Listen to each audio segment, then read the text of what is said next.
usia yang ke-40 tahun, di mana Muhammad SAW telah mencapai kematangan, Allah Subhanahu wa Ta'ala mengamanahkan sebuah tugas mulia. Iqra bismi rabbikal ladzi khalaq, khalaqal insana min 'alaq.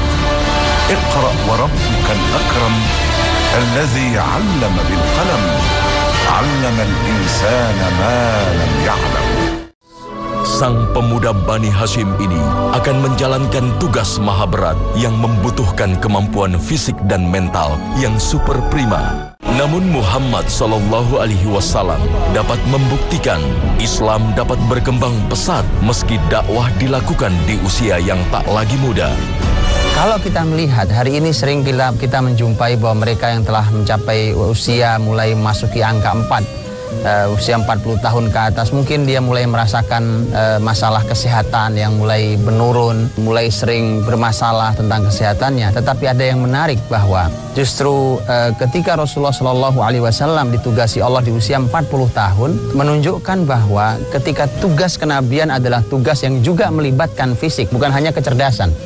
Ketika Allah berfirman tentang ketenangan hati orang-orang yang beriman, ketenangan hati mereka yang berzikir, husnudzon pada Allah, membuahkan positive thinking, membuahkan cara menilai yang positif terhadap segala hal. Dan itu adalah merupakan modal besar untuk sebuah kesehatan, ketenangan jiwa, kebahagiaan, berpikir dengan cara positif, dan seterusnya. Dan inilah maka menjadi pelajaran yang mahal, bahwa sebaliknya akan menimbulkan banyak penyakit, seperti ketika kita melihat masalah moral, masalah berburuk sangka, kesedihan yang berkelanjutan, ketidaktenangan jiwa, tekanan, dan segala macam. Ini semuanya yang membuat nanti fisik Nabi SAW adalah fisik yang sangat prima. Bahkan ketika beliau diutus di usia yang sudah mencapai usia 40 tahun. Dan di tengah bahwa usia itu adalah usia kematangan berpikir, kematangan ilmu, kestabilan jiwa, usia dengan pengalaman yang sudah sangat cukup. Di tahun pertama, sang Nabi memulai dakwahnya hanya pada keluarga dan kerabat terdekat. Istri, anak, keluarga, dan sahabat terdekat akhirnya menyatakan keimanan mereka pada Allah Subhanahu wa Ta'ala dan Rasul-Nya. Di fase ini, kerasulan Muhammad SAW hanya diimani oleh segelintir orang. Namun keteguhan iman yang telah dibekali pada mereka telah menjadi dasar yang kokoh bagi perjalanan dakwah sang Nabi selanjutnya. 3 tahun setelah dakwah sembunyi-sembunyi yang dilakukan Muhammad SAW, Allah Subhanahu wa Ta'ala kemudian menugaskan nabinya agar Islam disampaikan secara terbuka kepada masyarakat.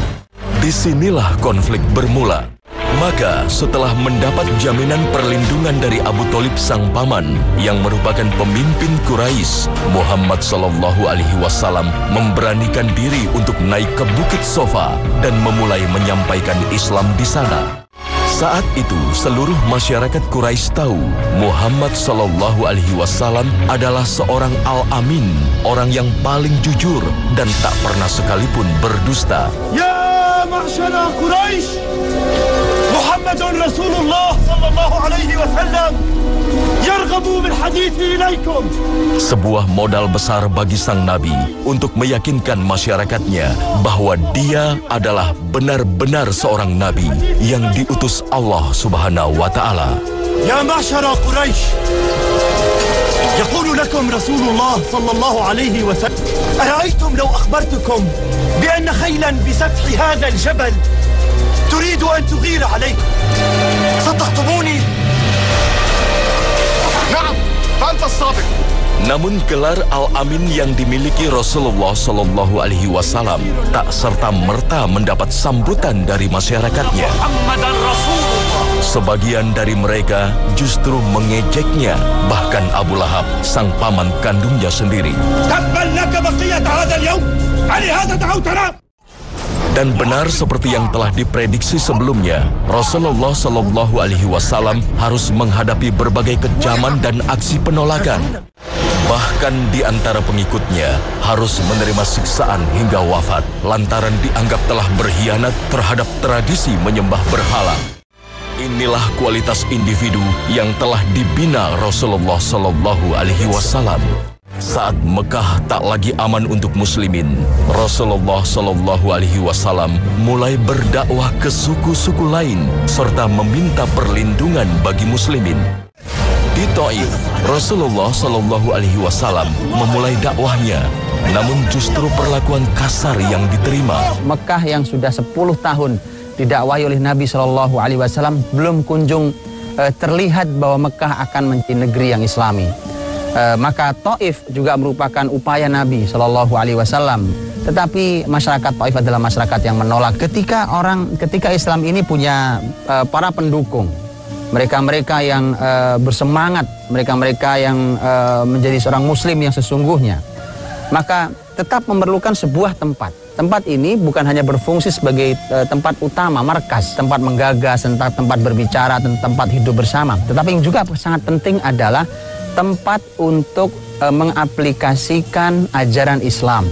Sehingga nanti menjadi potret. Potret inilah yang nanti akan bisa ditiru di berbagai tempat. Beginilah bertetangga Islami, beginilah mengatur sebuah pasar yang Islami, beginilah mereka mendidik keluarganya dengan cara yang Islami.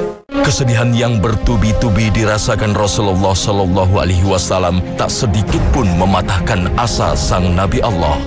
Tak lama setelahnya, setelah menelan berbagai duka, Allah Subhanahu wa Ta'ala berkehendak untuk mendatangkan 6 pemuda Madinah yang menyatakan diri masuk Islam. Inilah para pemuda yang kelak akan mengawali kebesaran Islam di Madinah. Di tahun yang sama, tahun 10 kenabian, Allah berikan pada Rasulnya 6 anak muda Madinah yang masuk Islam, dan inilah 6 anak muda yang mengawali terbukanya kota Madinah sehingga kelak dalam waktu 3 tahun ke depan siap untuk menjadi kota hijrah Nabi Sallallahu Alaihi Wasallam.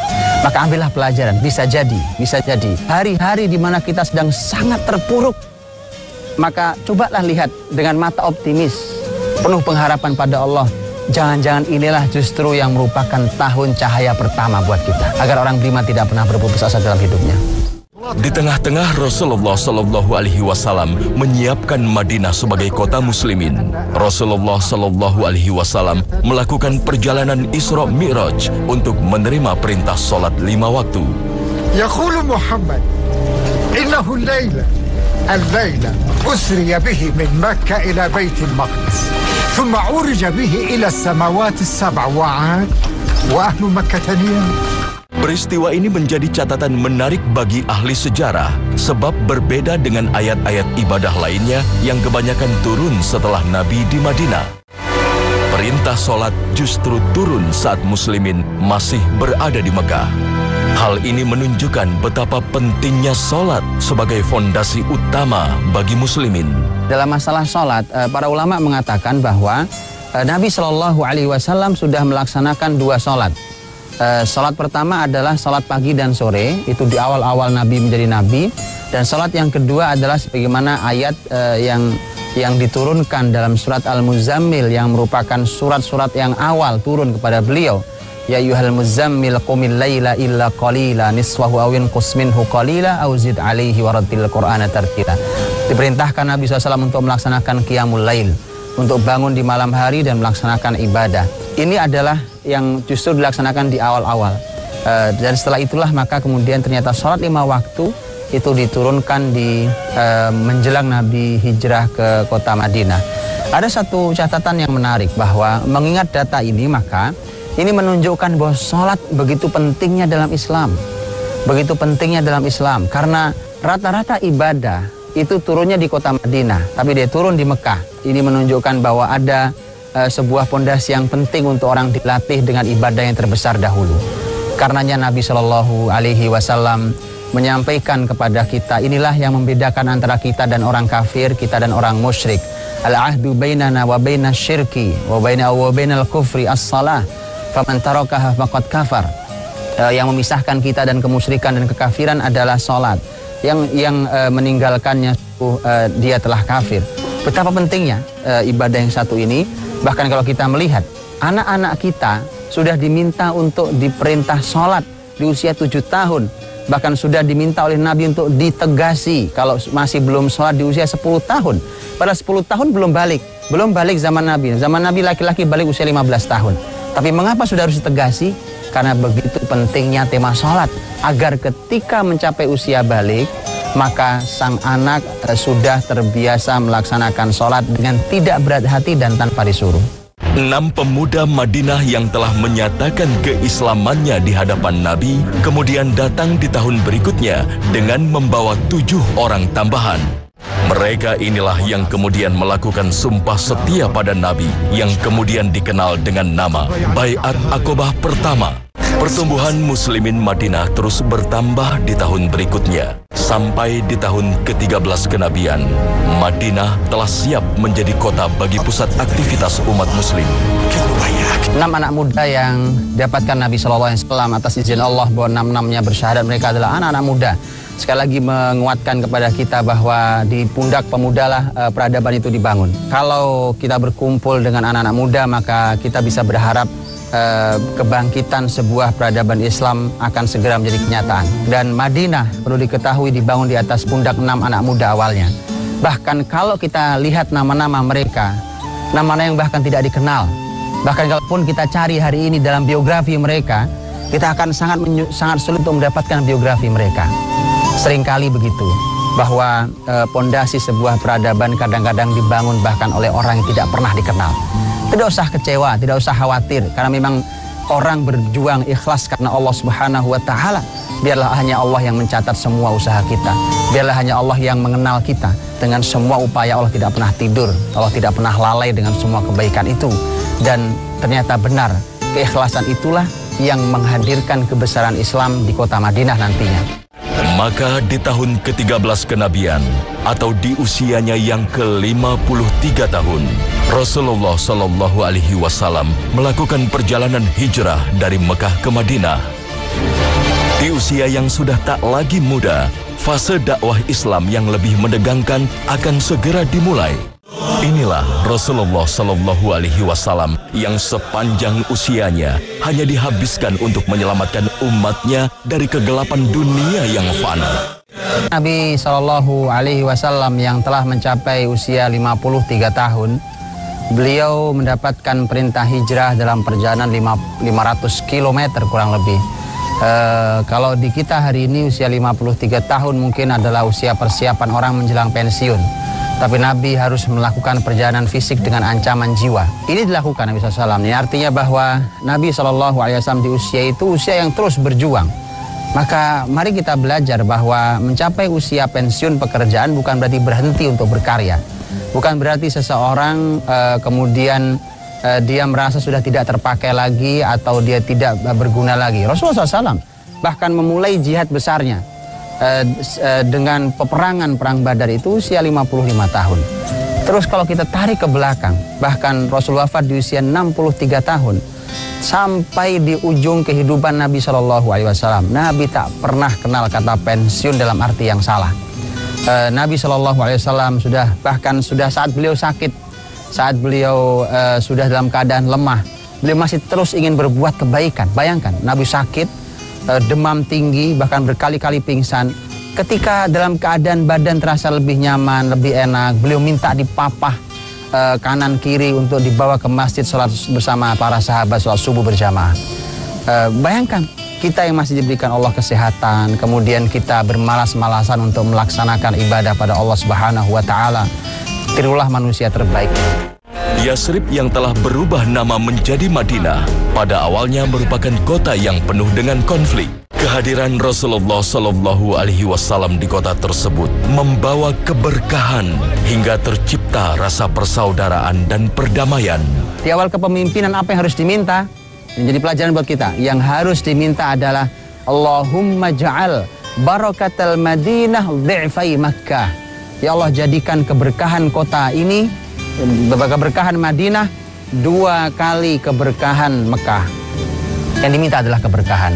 Berkah makanannya, berkah kehidupannya, berkah takarannya, berkah timbangannya, sehingga yang sedikit mencukupi dan yang banyak tidak membahayakan. Saat Madinah semakin kokoh sebagai kota muslimin, para musuh mulai melihat Madinah sebagai ancaman.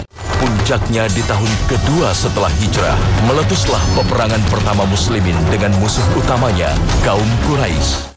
Bahkan di perang-perang selanjutnya, saat kaum Yahudi dan suku-suku Badui bersatu dengan Quraisy, mereka tetap tak mampu menggoyahkan barisan muslimin. Tahun ke-5 Hijriah menjadi tahun pembuktian kekuatan Islam. Maka di tahun-tahun selanjutnya, muslimin mulai beraksi mengalahkan musuhnya satu persatu. Tahun 6 Hijriah, Quraisy mengakui kekuatan muslimin dengan diadakannya perjanjian Hudaybiyah. Tahun 7 Hijriah, Rasulullah Shallallahu Alaihi Wasallam berhasil membungkam Yahudi. Dan puncaknya di tahun 8 Hijriah, Rasulullah Shallallahu Alaihi Wasallam dengan 10.000 muslimin berhasil meraih kemenangan besar dengan dimusnahkannya kemusyrikan di bumi Mekah. Setelah Fathu Mekah, seluruh suku-suku yang berada di Jazirah Arab kemudian menyatakan keimanan dan keberpihakannya pada umat muslim. Inilah puncak prestasi Rasulullah Shallallahu Alaihi Wasallam. 23 tahun berdakwah, bermula dari kesendirian, kini seluruh Jazirah Arab telah mendapatkan rahmat dan hidayah Allah Subhanahu wa Ta'ala. Usia Nabi kurang lebih sudah 62 tahun. Bisa kita bayangkan, usia 62 tahun. Berjuang selama 23 tahun, beliau mendapatkan seluruh Jazirah Arab. Sebuah karya yang sangat amat besar, karya sangat agung dari manusia yang agung. Bayangkan, usia kita 62 tahun, umpamanya, atau siapapun yang 62 tahun, apa yang dihasilkan hari ini? Lihat bagaimana satu Jazirah Arab mendapatkan hidayah Allah Subhanahu wa Ta'ala di usia beliau 62 tahun. Dan begitulah kita harus berpikir, berapa usia kita dan apa capaian kita yang manfaat untuk dunia dan akhirat kita. Keberhasilan sang Nabi menebarkan hidayah di bumi Arab tak berarti menandakan selesainya tugas kenabian. Rasulullah Shallallahu Alaihi Wasallam terus sibuk memikirkan nasib umatnya agar hidayah Allah senantiasa tersebar di seluruh permukaan bumi. Ilmu serta penugasan perluasan wilayah terus diberikan Rasulullah Shallallahu Alaihi Wasallam pada muslimin. Bahkan hingga menjelang akhir nafasnya, Rasulullah Shallallahu Alaihi Wasallam tak sekalipun berhenti memikirkan nasib umatnya. 12 Rabiul Awal tahun 11 Hijriah, di usia 63 tahun, Rasulullah Shallallahu Alaihi Wasallam memilih untuk kembali pada Sang Maha Pencipta.